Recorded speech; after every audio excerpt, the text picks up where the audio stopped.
I'm sat here with the chicks that hatched on the 21st of March, and they are all sold apart from these little white ones, and they are the males because this is an auto-sexing hybrid and they're being raised for meat. The other little girls in here, I managed to swap the 8 girls chicks for a big bucket of honey, so that was a really good trade in my self-sufficiency challenge. And they're out here getting a little fresh air, and they'll go back in the shed later under the heat lamp when it gets cooler. This week's video is a really exciting one.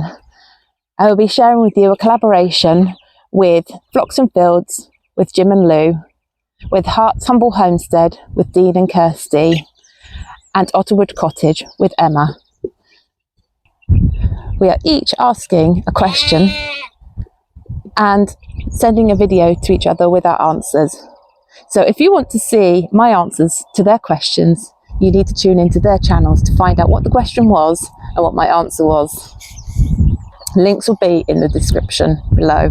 Coming up also in today's video, I have a rant about food security. I make some preparations for the lambs to go out into an outdoor pen. And we have a quick look at how the vegetable garden is getting along. Alright guys, have to film this. This is the reality of lambs. You clean them out every day or every other day. As you're trying to clean them out, they are trying to be your friend. And they stand right in the way. It's a bit of a pickle. I open up the door thinking that'll be grand, they'll go out for some grass, which they will in a minute when I wander down and do the other animals. But in the meantime, they're just content to trip me up. And it needs doing really regularly because it's really quite gross. They wee and poop indoors. They're not very discriminate about where they go. Right, come on, out you go, guys. Come on, out you go. Go find some grass. Go on. You're right in my way. Go on, out you go. Yeah, they're just a bit too friendly. Right, come on, guys. Come on, guys.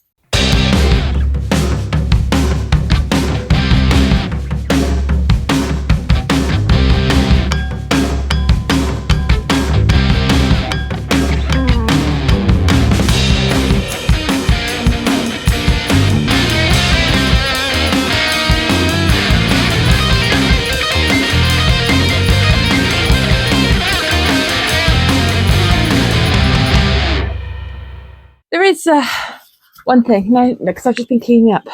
One thing I wanted to mention, it's been in the news recently because some people got very poorly at a petting zoo after spending time with the lambs, and they seem to have caught something. And there have been some sensationalised headlines like, don't touch baby sheep and lambs, you could die. Could be fatal. Literally, one of the headlines I read was, don't touch baby lambs, it could be fatal. And while technically that is true, you notice I was wearing the blue gloves. I do that because the milk is sticky and they dribble, and if you have to handle them, their butts when they're on milk are quite poopy. They firm up as they eat more and more croup and more grass. Are you having it? Yes. Don't chew my coat. Don't chew my coat. Don't chew my coat. And so it's very easy to get saliva, sheep poop or lamb poop on your hands, and quite dirty. And they do. They are animals. They live outside or in a barn. They carry things that are pathogenic to humans. They do. But then you wash your hands. You wear gloves when you handle them. You wash your hands afterwards and reduce the risk. Everything in life carries risks. I think there's a little bit of paranoia at the moment about contact with dirt, earth, soil, compost, animals. It seems to be a real drive to scare people away from real food at the moment, and that I think is a great worry. Obviously, you have to take care of disease control and hygiene and all those things, which is why they get cleaned out really regularly to keep the flies down, to keep it nice and clean, to keep them healthy. And you have to take precautions. But honestly, there seems to be a real attack on real food and interaction with real food at the moment. You do just have to be sensible, I feel. That's my personal opinion. Do your own research. But I feel like that's quite an important thing to say. Like, you can pet lambs, but wear your gloves, wash your hands. Yes, you are very adorable.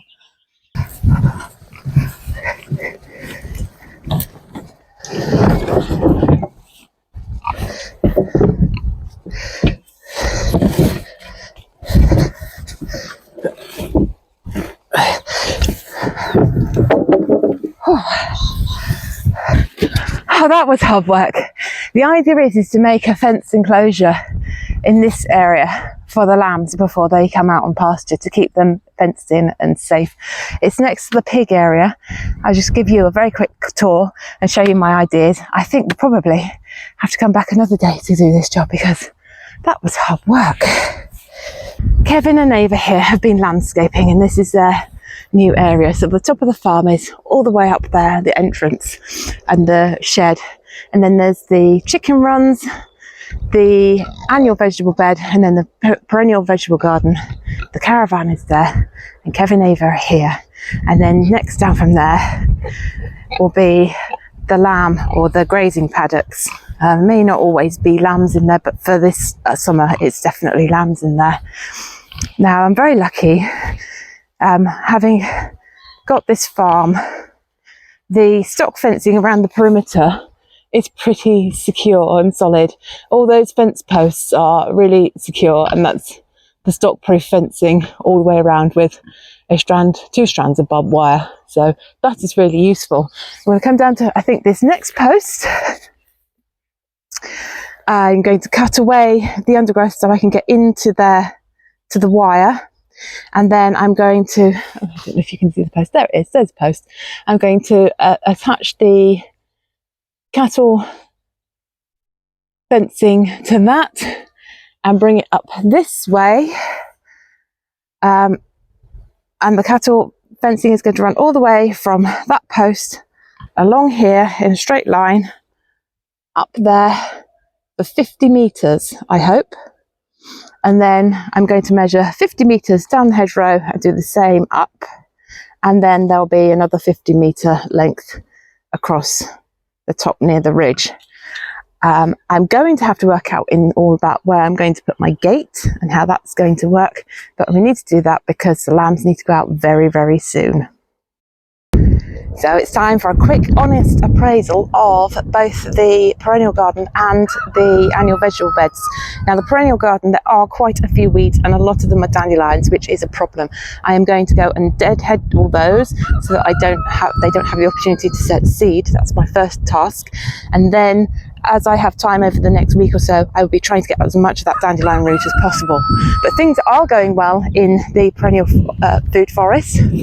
Some of the fruit trees are now coming into bud, as you can see.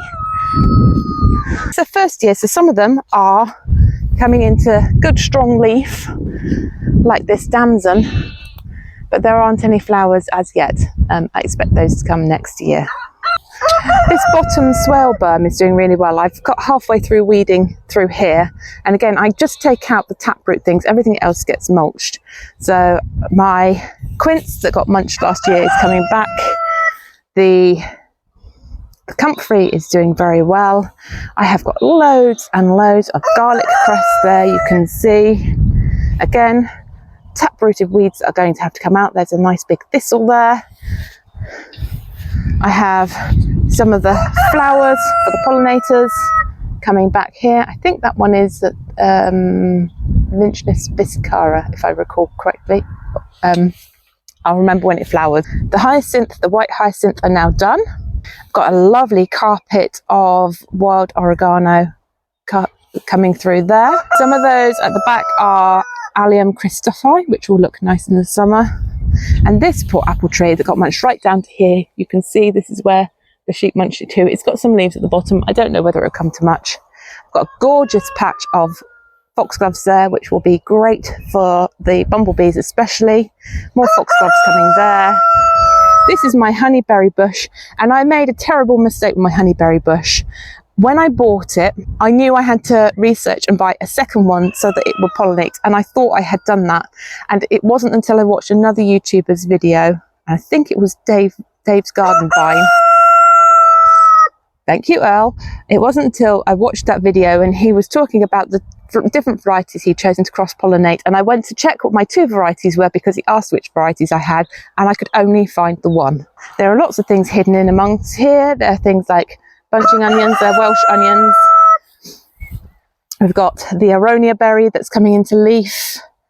We have verbena here, lots of bits of mint. Loads more foxgloves. They seem to have self-seeded everywhere, as they do. More mint, more Allium Christophi, one more of my giant globe artichoke. They're Romanesco, so they're good. Some more ground cover herbs, and I tend to spread them around. That really has helped with the weed suppression. Down up here you can see I've taken out all the thistles and dandelions, and so now what's left here are just weeds that can be mulched. I think this is tarragon. Let me taste it. Oh yes, that's some tarragon. That is nice. Another globe artichoke which will be throwing out flowers constantly very soon. Lemon verbena. Sorry about Earl, he's a bit vocal this morning. This is my honeyberry, and this is an absolutely phenomenal plant. It sends out runners. There's one that comes right across here, and then it tip layers wherever it touches the ground. You can see in here, you can see it's putting some roots out there, and it's already anchored. Oh, I've missed one thistle. Oh dear, it's already anchored. If I give that a tug, that's already anchored quite securely back here. So that is another plant. I know it's layered in at least 3 other places, so I shall use those to propagate the honeyberry and spread it around. Vegetable garden, how are the vegetables growing? Now I do have a collaboration coming up with Growing with Stella, and we are both showing the way we are doing our direct sowing. So far I haven't got very much planted, as you can see. I've put in my onion sets along here. I also have some of the seed grown onions that were rejects from the Great Onion Growing Challenge, and they've just sat and sulked at home on a shelf for a while. I did sow carrots and parsnips in here, but Kevin and Ava have been and turned this entire bed over, so I don't know if any of them will grow. I expect they will grow, but in unusual places. Now, the non-reject Great Onion Growing Challenge onions have still been neglected somewhat because I've just been so busy. But they have been put in the garden now, and here they are. And I have to say, they are not... I might win the booby prize, the wooden spoon, because they are not the best onions in the world. I've got 3 of them there and 2 more there, and they are not, bless them, doing very well at all. Now I have a row cover on here to try and help with the pheasant pressure, and I have been direct sowing here, and I do have quite a lot of germination. I have more things germinated, but as you can see, there's a little patch there, right in the centre, of they're either spring onions or chives. And I busily went through here thinking that I was really cross with the grass growing so quickly, and I weeded them all out, and it was far too late that I realised that they actually were my sowings, and they weren't. It wasn't grass at all. But I have made this a chaos bed, I guess. I've did random holes in there and put random seeds in each hole. So there is a wide mix in here. Some of it was pak choi, some of it is perpetual spinach, some of it is chives and spring onions, some of them are radishes, some of it's calendula. So there's a big mix in here. The other thing I did is I wanted to get some of the perennial kales. I've risked 2 of the perennial kales. They're not the best specimens because I thought if I put it in and it gets eaten, I prefer it were not the best of the plants. I would be very upset about that. So I've put in, so this is a Dorbenton's kale, and it very kindly came from Mel. So I put one in the corner there, and I've put one just there in that at the back. And as you can see, one of the leaves there have been eaten, and I can only think that that is slug damage. The greatest success so far in the direct sowing have been the peas. So I direct sowed the peas here. These peas have come from snail rolls, and I think that the peas I sowed directly are marginally better, stronger plants. I went on and I did another sowing, and I'm going to I went on and did another sowing a few days ago, and you can start to see there are just a few little peas coming up there. So those also have been direct sown. And in another week, I'll move down the row and I will sow even more.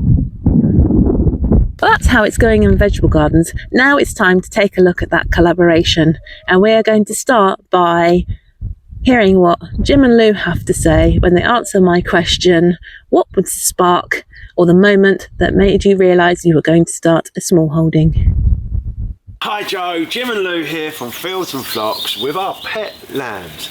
And if you'd asked me or told me 10 years ago I'd be sitting here filming myself surrounded by my own lambs, I would have called you mad. So this question was very appropriate for that, because we didn't start this journey conventionally, did we? No, we didn't. Well, we had allotments and we had a few backyard chickens, and we kind of liked the idea and teetered on the edge of, could we do it? Do our own food, could we produce a bit more? But it was very much a garden, never really thought it would become our journey. No. We got into a bit of financial difficulties. I had a bad car crash which left me disabled, and I was unable to work at this time. And so we were actually going to lose our house. And so in like a last ditch effort to kind of be able to not have to go into rented housing, Lou approached her parents and thought, well, what happens if we go and try and do a small holding? And so that was the spark, wasn't it, that happened? Yeah, and then because the moment they agreed to do it, it was like, oh gosh, this is actually going to be a reality. We can actually do it. And then you start looking and it all becomes very real, doesn't it? So I think the moment they agreed that they were happy to do it and they wanted to live that sort of life, it all became very much a reality, didn't it? Definitely.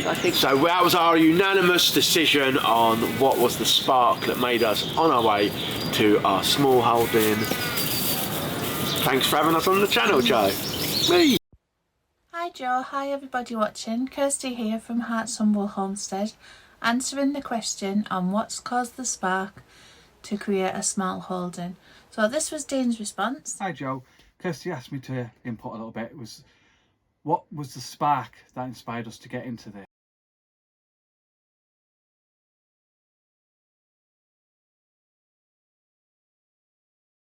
What pushes me into this? She's happy, I'm happy. Thanks for having us. For me, I can't remember a day or a spark that ever happened to me, but it's just something that I think is ingrained into me. So my grandparents on my dad's side had pigs and an allotment. My other grandparents had a third of an acre where they used to grow their own fruit and vegetables. My parents are gardeners. I used to love listening to the stories from my dad when he used to work at the local farm as a child, just helping out, trading for things like vegetables. Even though I was born in the 80s, one of my favourite programmes that I watched as a child and a teenager was The Good Life. And I used to do horse riding and make an effort to go and see farm animals every day, even if that required quite a long walk after school. So thank you for including me in this. Thank you. Bye. And because I was also interested in learning more about the food systems, I stumbled across a podcast by a guy called Carl, who used to run Self-Sufficient Hub. He doesn't post anymore, but his podcast was what I used to have accompanying me in my ears on those one-a-day walks that we were allowed to have back then. And from there, I was led to his YouTube channel. And from his YouTube channel, I also found another YouTube channel called Our Smallholding Adventure with Tracy and Steve. And it was a combination of those things that started myself and Mr. H talking about what we wanted out of life, how we wanted to live our lives moving forward. And one thing led to another, and here we are. So back then we were living in a rented property, and we started out with one teeny tiny raised bed which we grew garlic and onions in, and we were terrible at it. I was so useless. I planted the whole onion bulb instead of individual cloves. I still did get a harvest though, so it gave us the bug, and from there we moved back into our old house and were lucky enough to get an allotment locally. And from working on the allotment, we eventually built up to being able to buy 6 acres in beautiful Lincolnshire, and the rest, as they say, is history. I can't wait to hear everybody else's origin stories. Thanks for this question, Joe. Bye. So, as you know by now, my question was, what was the spark or the moment that you knew you were going to start a smallholding? And I cheated a little bit because I was interested in everybody else's backstories. For me, I grew up on a smallholding, and while I was a child, although I really, really enjoyed the animals, and the pigs, of course, even back then, were my favourite, I didn't really appreciate the lifestyle. I didn't appreciate the goodness in the food. Gardening was always an irritating thing that got in the way of going to the beach or meeting friends, and weeding was something that we all absolutely loathed. The day when my dad would say, today we are going to get the weeds cleared. I guess for me, the moment that I really wanted to get back to the smallholding was when I moved away, and I knew that I was going to really miss countryside and really miss the farming. And it actually took a really long time. There were a couple of decades where we were saving and actively looking and waiting for the right bit of land to be able to come back home again and to start a smallholding. And finally, we got there, and I am so pleased. There is no way that I would swap this lifestyle again for anything else. Okay, I hope that answer isn't disappointing. It's a little bit of a cheat because it was a long, slow burn, but you don't get any better than that though, do you? We're back here again with the chicks. I really hope you enjoyed this video. I've been Jo, and this is Muddy Puddles, and I hope to see you again next time. Don't forget to hit the like and subscribe button. Thank you. Bye.